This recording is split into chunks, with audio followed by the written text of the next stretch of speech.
ಮೇಲಿಂದ ಮೇಲೆ ಡ್ರೋನ್ಗಳು ಕೆಳಗಡೆ ಬೀಳ್ತಾ ಇವೆ. ಪಾಕಿಸ್ತಾನದ ಡ್ರೋನ್ಗಳನ್ನು ಅಲ್ಲಲ್ಲೇ ಹೊಡೆದು ಹಾಕುವಂಥ ಪ್ರಯತ್ನಗಳನ್ನು ಮಾಡ್ತಾ ಇದೆ ಭಾರತ. ಎಷ್ಟರ ಮಟ್ಟಿಗೆ ಭಾರತ ಕೊಟ್ಟಿದೆ ಅಂತಂತಂದರೆ, ಎಲ್ಲೆಲ್ಲಿ ಅದರ ವಾಯುನೆಲೆಗಳಿವೆ ಅಲ್ಲೆಲ್ಲವೂ ಕೂಡ ಧ್ವಂಸ ಕಾರ್ಯ ಶುರುವಾಗಿದೆ.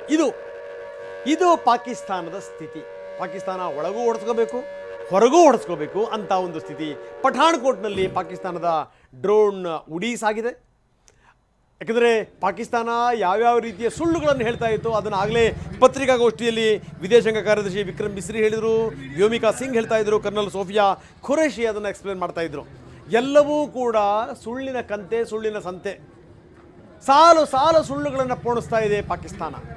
ನಾವು ಅಲ್ಲಿ ಹಂಗೆ ಮಾಡಿದ್ವಿ, ಇಲ್ಲಿ ಹಿಂಗೆ ಮಾಡಿದ್ವಿ, ಪಠಾಣ್ಕೋಟಲ್ಲಿ ನಾವು ಎಷ್ಟರ ಮಟ್ಟಿಗೆ ಧ್ವಂಸ ಮಾಡಿದ್ದೀವಿ,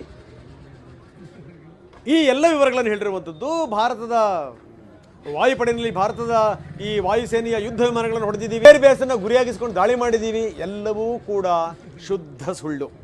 ಒಳಗಡೆ ಆಗಲೇ ತೋರಿಸ್ತಾ ಇದ್ವಿ ಎಷ್ಟರ ಮಟ್ಟಿಗೆ ಪಾಕಿಸ್ತಾನದ ಭೂಪ್ರದೇಶದ ಒಳಗಡೆಗೆ ಪಾಕಿಸ್ತಾನಿಯರೇ ಸೇನೆಯ ವಾಹನಗಳನ್ನು ಎಷ್ಟರ ಮಟ್ಟಿಗೆ ಚೇಸ್ ಮಾಡಿ ಹೊಡಿತಾ ಇದ್ರು, ಅದನ್ನು ನಾವು ನೋಡ್ತಾ ಇದ್ದೀವಿ. ಸದ್ಯದ ಪರಿಸ್ಥಿತಿ ಪಾಕಿಸ್ತಾನದ್ದು ಇದು. ಎಂಥ ದರಿದ್ರ ಸ್ಥಿತಿ, ದರ್ಬೇಜಿ ಸ್ಥಿತಿಗೆ ಒಂದು ದೇಶ ಹೋಗ್ಬಿಡುತ್ತೆ ಅನ್ನಲಿಕ್ಕೆ ಇದಕ್ಕಿಂತ ಬೆಸ್ಟ್ ಎಕ್ಸಾಂಪಲ್ ಇನ್ನೊಂದಿಲ್ಲ. ಭಾರತ ಯಾವ ರೀತಿ ಪಾಕ್ ಡ್ರೋನ್ಗಳನ್ನು ಹೊಡೆದುರುಳಿಸಿದೆ ಅದರ ದೃಶ್ಯಾವಳಿಗಳನ್ನು, ಮೂರು ಡ್ರೋನ್ಗಳು ನೆಲಕ್ಕುರುಳಿರೋ ದೃಶ್ಯಾವಳಿಗಳನ್ನು ನಾವು ನಿಮಗೆ ತೋರಿಸ್ತಾ ಇದ್ದೀವಿ.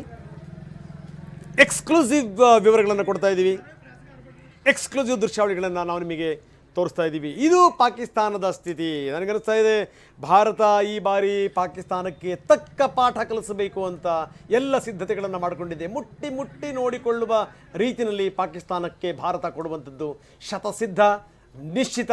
ಅದನ್ನು ಯಾರೂ ಕೂಡ ತಪ್ಪಿಸ್ಲಿಕ್ಕೆ ಸಾಧ್ಯ ಇಲ್ಲ. ಇದೆಲ್ಲವೂ ಕೂಡ ಆಗ್ತಿರೋದು ಯಾಕೆ ಅಂತಂದರೆ, ಅಂತಾರಾಷ್ಟ್ರೀಯ ವಲಯಕ್ಕೆ ಒಂದಿಷ್ಟು ಸಬೂತ್ ಬೇಕು, ಒಂದಿಷ್ಟು ಸಾಕ್ಷಿ ಬೇಕು. ನೋಡಿ ಪಾಕಿಸ್ತಾನ ಈ ರೀತಿ ಮಾಡ್ತಾ ಇದೆ ಅಂತ. ಅದನ್ನೆಲ್ಲವೂ ಕೊಟ್ಟಾದ ಮೇಲೆ ಮುಂದಿನ ಆಟ ನಮ್ಮದೇ, ತಿರುಗಿ ನೋಡುವಂಥ ಪ್ರಶ್ನೆ ಇಲ್ಲ.